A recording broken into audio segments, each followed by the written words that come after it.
pagkakataong ito, pinalad po tayo na makakausap si Ms. Elvira Medina, chairperson po ng National Center for Commuter Safety and Protection Incorporated. Pag-uusapan po natin ang kanilang pakikipagtalakayan o pakikipag-usap sa LTFRB kaugnay po sa issue na lately po ay kinaharap ng ating TNVS sector. Magandang hapon po, Ms. Elvira. Magandang hapon sa inyong lahat at sa ating mga tagapakinig. Ms. Elvira, si John Rees po ito. Magandang hapon dyan. Magandang hapon po. Ito po, para po sa gabatiran po ng ating mga tagapakinig po, ano po ba ang surge price capping? Pakipaliwanag po sa ating mga Yun audience. ay kasi karaniwan, lalo na yung mga TNVS natin.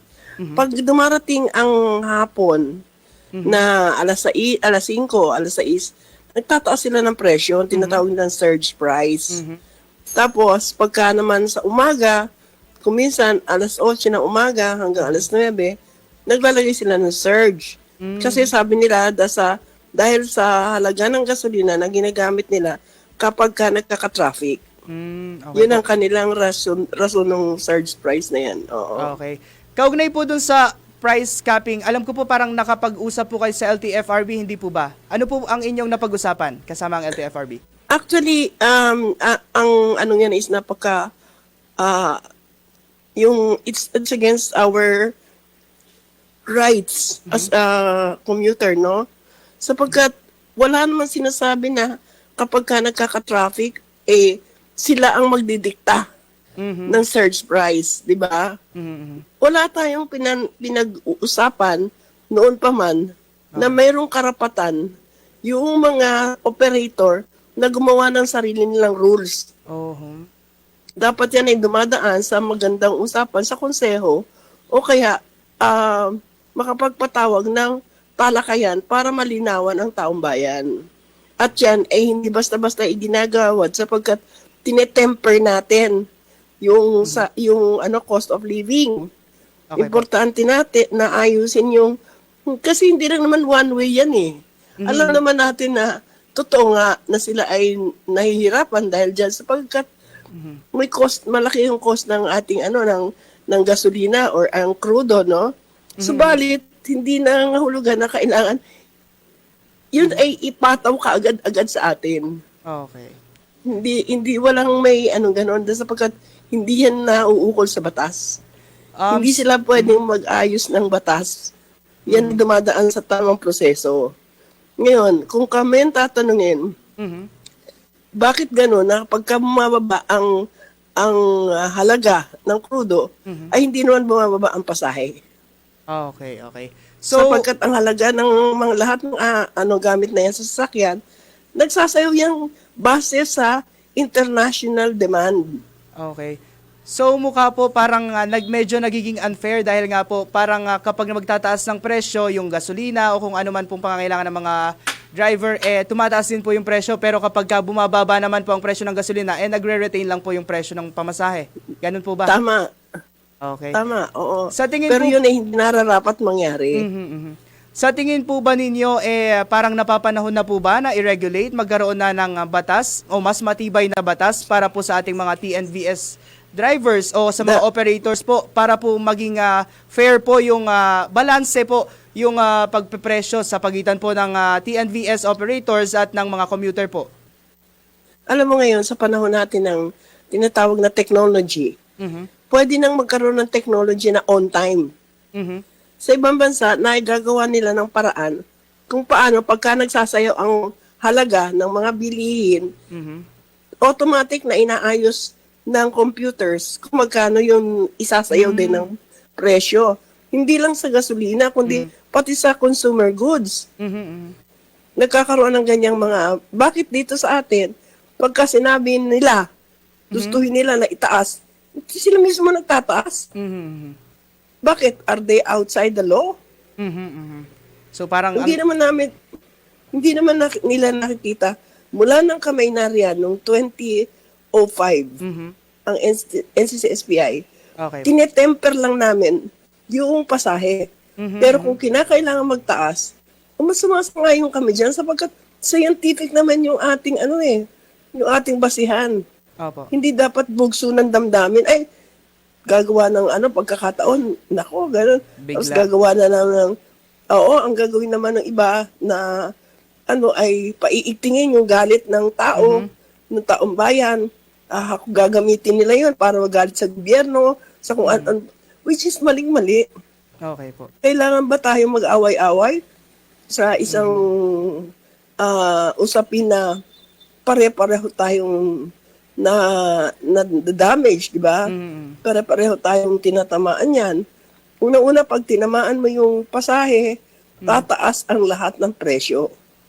So, I think it's high time na rin po, kagaya po ng sinabi ninyo, na mapalawak pa po, mapalakas pa po yung innovation sa atin na para po sa oras na bumaba ang presyo ng mga bilihin o ng gasolina, makakapag-adjust din po yung mga services sa presyo po nila na ibinibigay sa atin, no?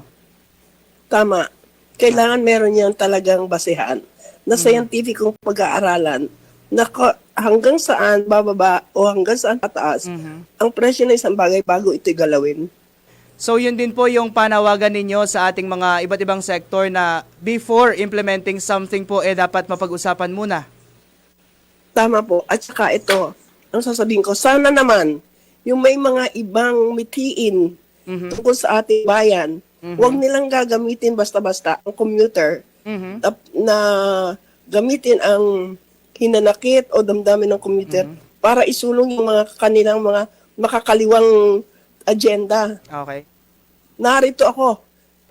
Kahit sinong na maglalabas ng ganung uri ng usapin, haharapin ko yan kahit saan at kahit kailan.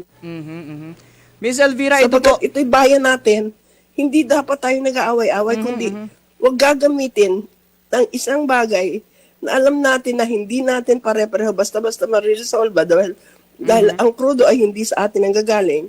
Pero huwag ninyong gamitin ito para paigtingin ang galit ng taong bayan. Para hindi nila magamit para mag-umpisa ng mga sentimiento na laban sa pamahalaan. Huwag nilang gagamitin yan. Okay po. Ito po, medyo kumambyo naman po tayo. Pabor po ba kayo doon sa kautusan na magkakaroon po o ipe-penalize po yung mga magka-cancel po ng booking ng mga commuter natin? Oo, sapagkat ako ilang beses na ako naging biktima niyan. Kung kailan nandyan na, akala mo nandyan na, biglang ika-cancel dahil merong pumapasok sa kanila na another booking na mas malapit. So ayun po, ano po yung sa tingin ninyong factors kung bakit po nagka-cancel po ng booking yung ating mga TNVS drivers? Okay, minsan merong nagbo-book na mas malapit sa kanila.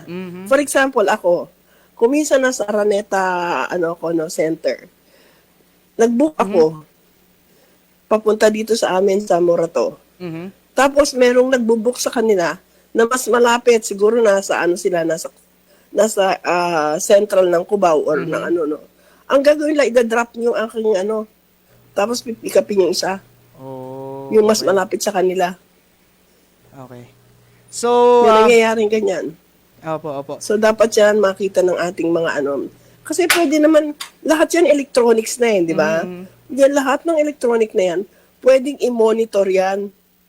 Nakikita yan So, pagka merong gumawa ng gano'n, magre-red button lang yon. Okay. Alam na ng ating mga administrator ng ating sasakyan na merong nangyayaring gano'n. Alam na kagad nila anong number ng sasakyan at kailan nangyari. Pwedeng mangyari yan. Ang tinatawag niyan ay platform board lang. Makikita mo doon ang lahat ng mga sasakyan tumatakbo at kung ano yung nangyayari. Yan sa ibang bansa meron ng ganyan. Kahit gaano karami ang kanilang mga sasakyan, alam nila ang ugali ng driver sa magitan ng kanilang tinatawag na monitoring board. Okay po. Second to the last question na lang po.